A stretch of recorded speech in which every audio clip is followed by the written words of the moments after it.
Parker Ainsworth, man. We need to keep recording because I don't know how live this is. John Goodman is reporting that Pop Isaacs is committing to Houston. Ooh. All right, so that is the moment we all found out the news went public.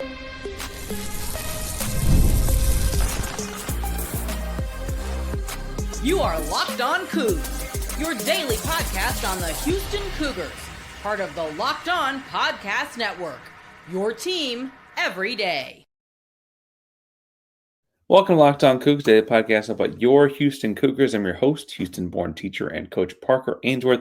Whether you're a Houston fan or just a hate against it, I think we're making Locked On Cougs your first listen of the day. Please make it your first listen each and every day here at Locked On Cougs. If you want to join the conversation, if you don't know what to say, tell us in the comments down below what your favorite kind of popcorn is. Kettle popcorn, buttery popcorn, or you're a white cheddar person, some people like other seasonings. Because today's show is going to be talking a lot about Pop Isaacs at the start, the future of this basketball program, because I feel like I don't like how that conversation's been the last couple of days. And then full disclosure, we're finishing with a crossover segment with the Locked On College Basketball podcast and Isaac, which is where that clip from the beginning that you just heard came from originally.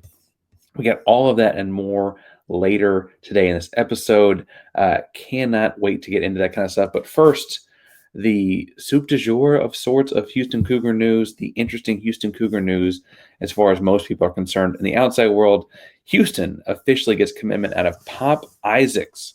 Pop Isaacs is from Las Vegas, Nevada, which will be really important in a second. Pop Isaacs is most recently from Creighton. He went to Texas Tech. He started at both places, was all Big 12, all Big 12 freshman team at Texas Tech, yada, yada, yada. At Creighton, he played just 8 games before having a hip injury, but in those 8 games, he averaged 16.3 points, 4.8 rebounds, and 3.9 assists, right? So a true game changer for them before injury. And really, I think a lot of people at just the Pop Isaac level of this are wondering how he fits because he's an electric scorer. He's had his stuff, right? And I think people are wondering how he fits into Houston on the floor more from the defensive side of things, right? He's not known as a lockdown defender. He's not known as the guy that throws his body into things, etc. And he's not known for those kinds of moments yet. I think that's kind of the intentional play here if you're looking at what Pop Isaacs is doing. Full disclosure, I had heard some rumblings about this in the last 10 days. And then I heard one guy say, like, I think he's really just using it to kind of up his NIL budget or money or whatever it all missed. And then I heard one guy say, no, that other guy's completely wrong. He'd rather go to Houston. He wants to play for Beard or Sampson or whatever because he wants to improve his image. He understands what his image is out there, and he wants to show people what he can do, yada, yada, yada. That's been the conversation around this for like 10 days. And honestly, it sounded like it was going to happen this week. I did not think it would happen 24 hours after the national title game tipped off, really. Not even a full 24 hours after the season was over. And so that's a pretty significant bombshell of news, right? And Pop Isaacs is a true electric microwave level scorer where he can just get hot in an instant, right? That is dynamic, game-changing, and frankly, with LJ Cryer moving on to basketball somewhere, I don't know if he'll get G League, NBA, Europe, some combination of all that in his career in the coming years. But with him leaving Houston, Pop Isaacs coming into Houston feels like that kind of tit for tat, pulling one in right there, right? And I think that that's interesting because what's alarming to me, like when I commented about this on Instagram, Twitter, etc., the commentary surrounding Pop's commitment to Houston is ultimately feels a lot like when Cryer committed to Houston, right? Cryer came to Houston, everyone's saying that guy is a selfish shooter that can't do anything besides shoot the ball, right? And while he did shoot the ball really well at Houston, obviously, honestly, he did a lot more once he got there. He grew into the kind of defender Houston wanted. He was a true leader this year as a senior. He did dirty work. He guarded big guys. In the national championship game, he's battling and boxing and fighting with bigs, tagging rollers and stuff like that on the inside. Pop Isaac sees that, They're both about 6'2". If anything, Pop Isaac's a little bit heavier build. And he thinks I can go show that I can do that as well, right? Offensively, they both had a fairly similar resume coming into Houston. The other thing I think is interesting for Pop Isaacson coming to Houston versus Ole Miss, and this is no shot at the Ole Miss program, but people still think of Chris Beard and the stuff that went down with him at Texas as like some off the court kind of issues, right? Honestly, Pop Isaacson coming to Houston and in rebuilding his image, people know Sampson's not going to put up with that. Sampson and company have built a program where they can pick and choose what problems they want, and they have been explicit about not wanting those kinds of problems. If Pop Isaacs is going to play at Houston, those kind of problems aren't going to persist, right? And so off the court stuff, I feel like he's also kind of using Houston as a place to rebuild his image. Now, I say using Houston, but Houston's not going to get used here, right? Houston is going to play the guys that fit, and Pop Isaac's going to have to fit in or not play. That's the way it goes here. We've seen Houston not play really talented guys because they didn't quite fit, right? Now, I still have to say that I'm excited about this. I think it's interesting. I think it's intriguing. I think a lot of people are jumping to questions about what this means for the rest of the roster. And it is 2025, folks. People turn over rosters all the time. You can't get your feelings too hurt if someone were to up and leave. However, I don't think this means anything definitive is happening yet. Will there be movement? Almost definitely. It's modern college basketball. But does this mean like Milos Uzan is leaving at point guard? No. I think it could actually mean the opposite. Do I think Milos will go through the NBA draft process? Absolutely. He's going to go get evaluated, get his notes, and I imagine he comes back. Sampson's been adamant that he loves when people do that because they get notes on their game and how to improve, right? That's a good thing. Generally, that's a good thing. He also, Sampson has said things about like, it's worth their while, and he's never going to tell a kid to not go take a bunch of money to go play basketball, right? I don't think Milos is going to hear stuff about going into first round. Right now, he might. We'll see. But if he hears second round stuff, he probably comes back to Houston. Milos and Pop Isaacs are friends. They are both from Las Vegas. They initially went to Prolific Prep together before Pop Isaacs decided to go to Wasatch Academy instead. If my sleuthing here and texting and DMing people serves me right anyway. They both started out going to Prolific Prep, both from Vegas. They both finished up playing back in their hometown of Las Vegas for their senior of high school. There were rumors last offseason on different message boards that these two might have been a package deal in the offseason last year in the transfer portal before ultimately not being one. I think Pop Isaacs coming to Houston actually might increase the likelihood of Milos Uzan coming back to Houston. And I think that that's important to note here. It's not quite Paul George and Kawhi Leonard being a package deal for the Clippers or anything like that, that kind of a connection. But I do think that there could be some encouragement to bring Milos back if his buddy's coming. Now, I will say that he offers a different skill set than like Isaiah Harwell, than Emmanuel Sharp, than Kingston Fleming. The backcourt's getting crowded. But what I don't think, I'm trying to think how to say this, I don't think that impacts the guys that'll get a lot of minutes right now. I think you're more likely to see a more evenly dispersed set of minutes amongst those guys where it's more like 27, 27, 25, 25 kind of minutes as opposed to 35 kind of minutes amongst some of those guys. And you're more likely to see guys further down the roster be like, I don't know where I fit in here. Maybe Coach Q takes a couple to Louisiana as well. We'll see where those kinds of things pan out. But I would not worry about the guys at the top of the roster, at the top of the minute chart, I should say. Getting worried about this one. Everyone who signs up for Houston, 5-star freshman included, transfer portal guy included, returner included, everyone who signs up for Houston knows what they signed up for. Sampson doesn't, beat around the bush about it. The program is long established. The success of the program is established. The success of the culture is established. They're not going to show up and say, well, actually, I thought I was going to. No, there's been no fibbing, no lying.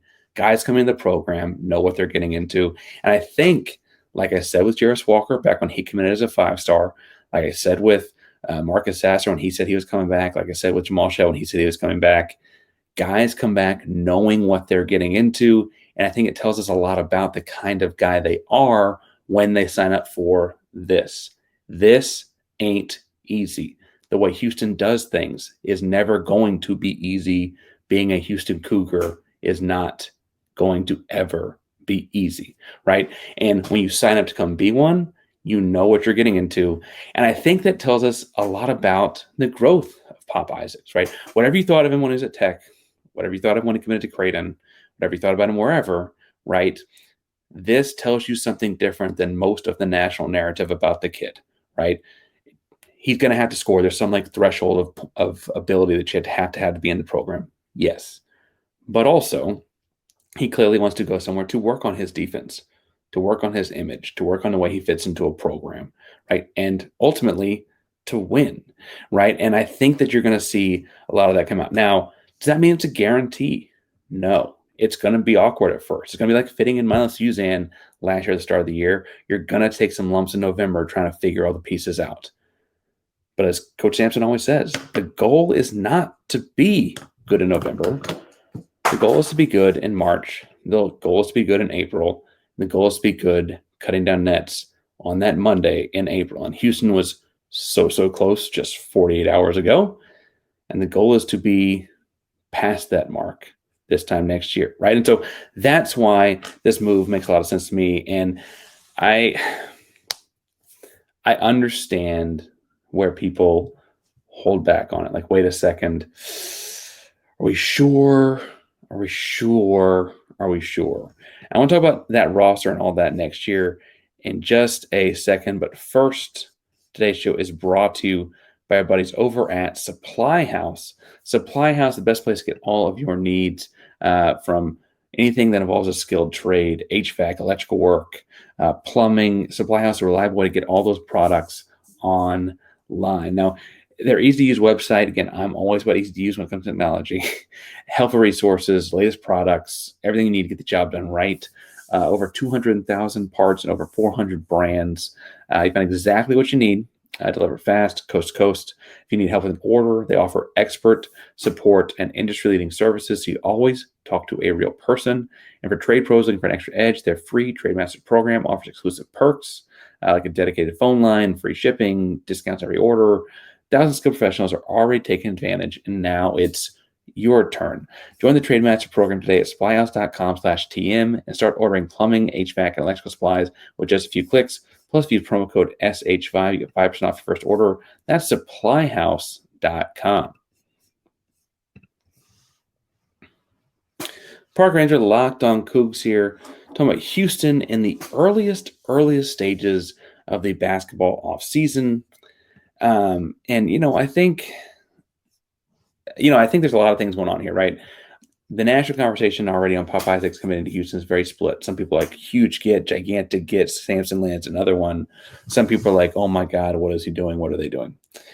And aside from saying that I feel like Houston has earned the right to get the benefit of the doubt in those kind of situations in the last 10 years, because they have, whether it's pulling in Rob Gray once upon a time or pulling in Milos Uzan as recently as last offseason, and every transfer in between, Houston's found, think about what Malik Wilson did for this program. He's a guy that wasn't getting on the floor at Tech, and he's making transformative plays in a near championship season. I think that's important, right? Anyway, I say that to say that Houston's earned the benefit of the doubt, which brings me to, I think part of, and I don't get into this with Isaac too much in the final segment here with crossover. I try to be respectful. I do get upset some about this notion that is going around like, Houston blew their chance, singular, as if there's only one. Now, I am heartbroken for J1 Roberts, for LJ Cryer, for Malik Wilson, Javier Francis, the guys moving on. I am torn up because I wanted those guys to walk out with the rings on their fingers, right? Pieces of net tied to their hats. I thought those guys deserved it, earned it, and they were really, really, really, really, really close. And I can't lie. I don't want to dwell on that too long. They're really close. And I do understand why that is gone. I get that. That's no more. But the idea that, like, oh, well, Sampson turned 70 next year, and can they do it without LJ Cryer and Jawan Roberts, and da da da da da da da, and who knows who's going da da da da da da, and what's next in the Big 12, and da da da da da da, and AJ DeBence at BYU, and Baylor reloading, and da da da, all those things. Here's what you don't get. Houston's been doing this, been building for this, and I continue to stress this thing ain't moving backwards. Now, is it realistic to say it's going to be in the title game every single year for the next 5-6 years? That's not realistic for anyone. The tournament's a series of 6 single game samples. Things can get weird and chaotic and crazy, right? Sure. But this program's going to continue to be nationally relevant and nationally powerful. They did this developing 3 stars, and now they're landing 5s. This isn't going away. And for the folks that worry about, well, Sampson's turning 70, Sampson's this and Sampson's that, I could be proven to be wrong. He has a lot of very strong-willed, family-based perspective where he understands the family aspect and that some things are more important than others. You see him with his grandkids, you see it. You see him talking about his wife, his daughter, his son, you see it. But you also see it when you see him talk about building this program, building this culture. You also see it when you see him excited, going crazy in the locker room, on the sideline. Like, this man has an energy about him at age 70 that I envy at 34. Full disclosure, he is all about living life at high emotion to the fullest. I can't imagine him slowing down a whole lot. Now, he's not the energetic guy that was at Oklahoma once upon a time. Obviously, there's been some of that as well. But he also has so much more wisdom than he had then. And you hear him talk now versus talk then. I don't mean to make him out to be a Zen master, but he's just got a different demeanor about himself. And I say that to say that I think he's actually in a great spot of his career. I don't think he's going to coach till 85 or anything. I'm not trying to stretch that out too far. He's going to hand this thing off to Kellen sometime soon. But I don't think it's just like because he's turning 70. I think it's going to be about a timing thing. And when he feels like it's right to hand it to Kellen, and I don't think, frankly, when he hands it to Kellen, he's ever going to be out of Kellen's ear. I like to talk to my dad about how things are going and what advice he has and all that kind of stuff. I don't think that would change if this is a family business. I also think, and this is, I briefly mentioned this to Andy in a second as well when he asked about it, but for a little more detail, ultimately, signing a bunch of McDonald's All-Americans, 5 stars, high-end prospects, and developing the guys, the 3 stars you got on the roster right now, that keeps a guy around too. Because if you can get up to come to work every day, look at what you got going on for you at work. This is as good. This is the best part. You've built this program. Now you can enjoy the fruit of it, right? And so I just don't think that narrative stands. And it's been consistent for at this point, a little over 24 hours since Houston's season ended on the shocker that it did.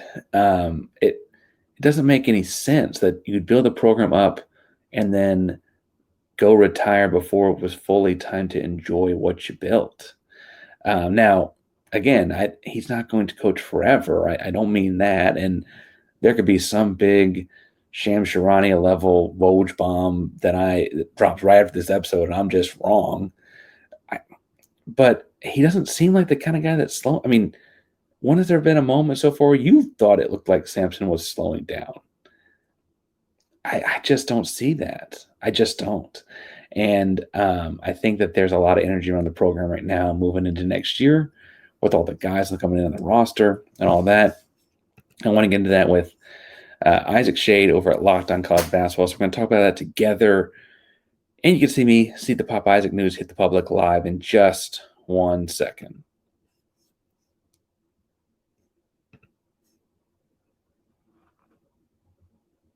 I don't know that Parker is feeling all the joy in the world right now because, unfortunately, it was a rough Monday evening for at least 64 seconds of it as that's all that Florida led in this national championship game. Parker, I felt every bit of that as the host of Locked On Tar Heels, as well as my role here. Just 3 short years ago, we gave up the largest comeback in NCAA championship game history. And so I have sat in the seat you're sitting in, and I know how painful it is. That said, I got to ask you, what happened that allowed Florida to come back and win this game? You know, it was a tale of two halves in a lot of ways. Obviously, in the first half, Will Richards is like the saving grace that kind of keeps them in the game. He has 14 of their 20 at halftime, if I remember correctly. Exactly right. Yep. And he's kind of the only reason it's even close. Houston's kind of rolling. And then bluntly, and I don't mean this as a way to blame referees. The referees changed a lot of things in the second half. Florida adjusted, Houston did not, right? And that's, I think, the ownership piece of it is like, listen, you got to adjust. And they did a full 180. You went from 4 fouls called in the first half to 25 called in the second half. And the final 12 calls, 11 of them were against Houston. That doesn't count no calls of that. And again, I don't mean that as a way to like blame other people as much as like Houston clearly didn't adjust. It was a little like taken aback by what they weren't able to do all of a sudden. Because we both know, we've watched Houston play for a long time. You covered college basketball nationally, and I've been watching them for my whole life. And they're a physical brand of basketball. So when the whistles are put away, like the first half, that's why they were rolling, right? And they've adjusted throughout the year in other games when the entire game is called like that. But for it to like suddenly switch, they didn't switch their own style of play and adjust to it fast enough. And frankly, like I said in my show, it felt almost more like they ran out of time, right? They never had time to adjust and get back into it after that. And that adjustment there, or inability to adjust, I should say, is kind of the story of the way that one went. You know, the only team, I saw one stat, it was the only team to ever play 40 games and never lose a game by more than 5. Which is just like an unbelievable way to look at the season, right? Yeah, and that's good, like immediate hindsight, or not hindsight, but foresight, or good grief, whatever, vision.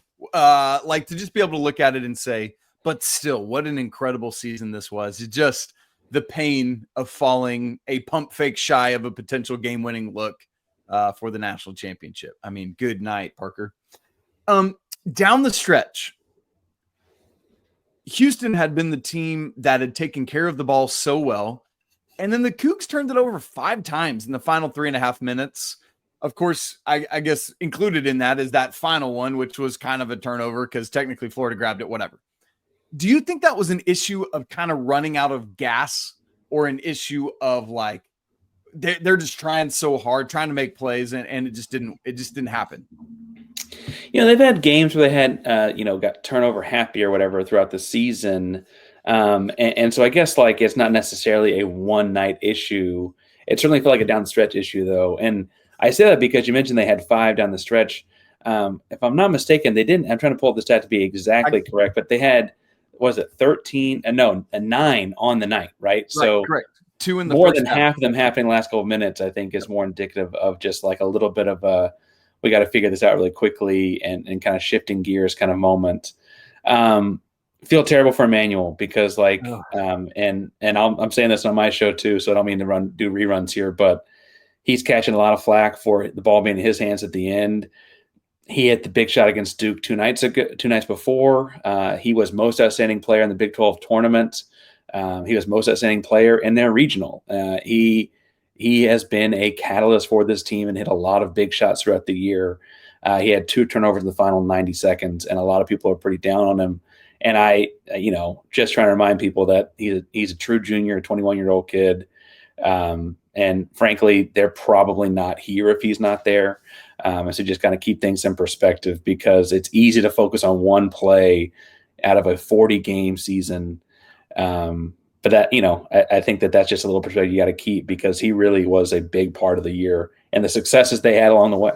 Yeah. Well, and it's the same conversation we had about Cooper Flagg Saturday. Mm-hmm. That missed shot for Cooper does not lose the game for Duke. It's everything that happened in that 10.5 minutes before where they only had 1 field goal. Same thing is true here. That turnover from Emmanuel, and then just the Walter Clayton made a good defensive play, and Emmanuel just couldn't get the pump fake. Yeah, that and did not define the loss. And it was weird because I feel like there's almost like a weird misjudgment. Like it was like he couldn't tell, because Emmanuel's pump faked and sidestepped. He did it to win the Duke game, right? Like it's almost like he couldn't tell how far away Clayton Jr. was. It wasn't like he didn't know he was there, right? Yeah. And that was an interesting moment because he has hit the pump fake sidestep, I don't know if a ton of times, right? And so that would not be out of his bag or character. It was like he left the ground not really knowing how far away Clayton Jr. was or how close he was. It was a little weird. Or maybe how much time was on the clock. I mean, I feel like I had a good look at the clock, but all of that, man, and it's just it happens. This is sports, and it's just it is. And but we love it and we live and die with it, and that's why this is such a hard day for the Houston fan base. Now, Parker kind of making the quick shift, and obviously we're going to have a lot more conversations this offseason as we go into what the roster is going to shape up to look like. But my first question with looking ahead is, Kelvin Sampson, 69 years old. Do you feel like he wins a national championship before he retires? Yeah, and I'm not going to lie to you and say this wasn't a really good chance, right? I don't mean to say that this wasn't a really good shot for him.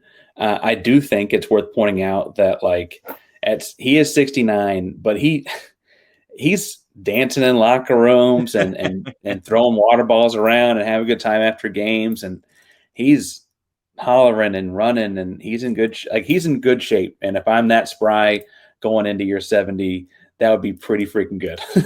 I'm not well said. Well said. Yeah. And so I think there's that aspect of it. The other thing is that this thing is, kind of at the front end of getting rolling. And I don't mean that to say this is the worst it'll ever be, because obviously they just got to the national championship game. That's not realistic. But I do think it's worth pointing out, there's that aspect of motivation too. He's already built this. He didn't have to rebuild anything. For folks that maybe on the national landscape don't understand what I mean, they're losing 4 seniors and they're bringing in a class of 4 guys, but that's before you hit the transfer portal or anything else. 3 of those 4 are 5 stars. 2 of them were Gatorade Player of the Year in their respective states, and 2 of them were McDonald's All-Americans. This is the first time he's going to do this with this kind of talent coming in. The 2026 class looks to be also stellar. They haven't had commits, but they have a bunch of guys in their top 5s. And I feel like that almost adds a little bit of longevity, because that's exciting and new, right? And we've seen what Kelvin's done with the development of 3-star kids. Now imagine development of, we saw Jarris Walker for 1 year. I was just going to say yes, exactly. This is 4 of those, right? This is a whole different ball game. And so, or certainly at least 3 of them. And I feel like that's an important thing to keep in mind here. Is well, he's 70. How long does he go? Well, what 70-year-old wouldn't look around and be I can get to coach that? I don't have to build. I've already built it. I've already put in the hard work. So for him individually, I think that there will be more chances. I feel more bad for the Jawans and the LJs and those guys, because they're out there. That's it. And that's a whole different kind of thing. And I think even still, for example, seeing the video of Jamal Shed watching the semifinal and how stoked he was, you hate to miss it, but you love to know that you paved the groundwork for hopefully the guys to come after you. And Parker, you said, there's the 4 seniors, but only 2 of those were starters in LJ and Jawan. And that means, and we don't know who's going to hit the portal and what all is going to happen. But if guys stick around, Uzan can still be here. Emmanuel Sharp can still be here. JoJo Tugger will be a juniors, the reigning Big 12 defensive player of the year, right? There's so much possibility here for this Houston team ahead. And so, I, as you said, this is clearly not oh man, it's the end of an era and now we got to start completely over. I think it's bridging a gap to next season, and there's a lot of hope ahead. In fact, if I remember correctly, I looked at John Rothstein's way too early Rothstein 45, and I think Houston was 1, Purdue 2, Duke 3. And so there's national landscape hope already. Yeah, I don't mean to be cocky or arrogant 2 days after not getting a shutoff at the end of a basketball game, but I do think most people have them in their top 3 across the country as far as next year's rankings go, because they see the returners. They know how rare it is for Kelvin to lose a guy at the transfer portal. I think as far as guys in the rotation go, he's only lost 2. Tremont Mark being one, and then Caleb Mills a few years back. Yes. Yeah. And so that's, I think, speaks pretty highly of the guys that, coming back or whatever. And then they understand that all the McDonald's All-American stuff and all that coming in too. I think they have Houston ranked pretty highly because of all of that.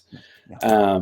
This, we don't have Leaf on or anything like that. The interesting thing will be like, what does the pro prospect look like for Milos Uzan or JoJo Tugler? I think personally they'd benefit from doing the draft thing, getting some analysis on their game, getting an analyst to talk to them, and then coming back and playing, right? But it's hard to turn down a guy telling you go make millions of dollars. So I don't know. Parker, very last question. You said it about not getting a shot off there, and I want to get us out on this one. I've asked multiple people this, and obviously I want to hear it from you. Put on your Kelvin Sampson hat. Are you going for 3 there like he drew up, or would you rather play for 2 in overtime? I love that he called for 3. I love the stones that took. I will say my honest answer, I'd rather just get a shot would be great, right? Exactly. But Emmanuel, if you slow it down, the play is actually drawn up where if he gets the ball and the closeout's too hard, I think the reason he drops the ball like that is because there's no one inside of 18 feet, and it's actually a pretty great driving lane. So you can pump fake and drive the rim. It's a well-run set.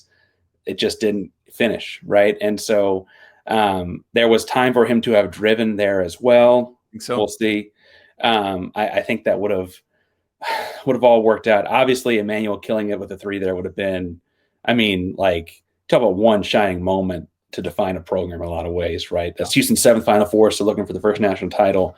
And that, if that would have been the way to end it, that would have been incredible. And for me, I said this, I forget where and to who, but to me, that would have been bigger than Chris Jenkins' shot, because the Jenkins shot, while further away, if he misses it, that game just goes to overtime. Mm-hmm. If Sharp shoots a 3 there, that is win or lose on the line, buzzer going off kind of stuff, man. And that's absolutely crazy. Parker Ainsworth, man. We need to keep recording because I don't know how live this is.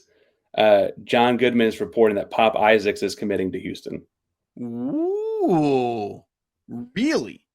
So I don't know how we're going to do all of this, but my first 60 seconds there, because I think this can be important, is wow.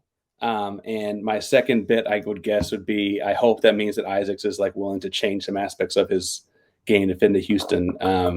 He needs to fit the culture there more so than the other way around. But I think that if he's voluntarily doing that, that would indicate that's what he's going to do, right? Yeah, because, you just slot him in basically to LJ's spot right alongside Emmanuel and Milos. I would think so. I would think that he comes in and starts, and that means you're bringing both freshmen off the bench initially. That's my first thought. Wow. Okay, that drops during the recording. So, that's what I got. Interesting. Parker Ainsworth, breaking news from broken news right here on the podcast. That is going to be very interesting. I'm glad that happened in real time. All right. Thanks so much for being with us.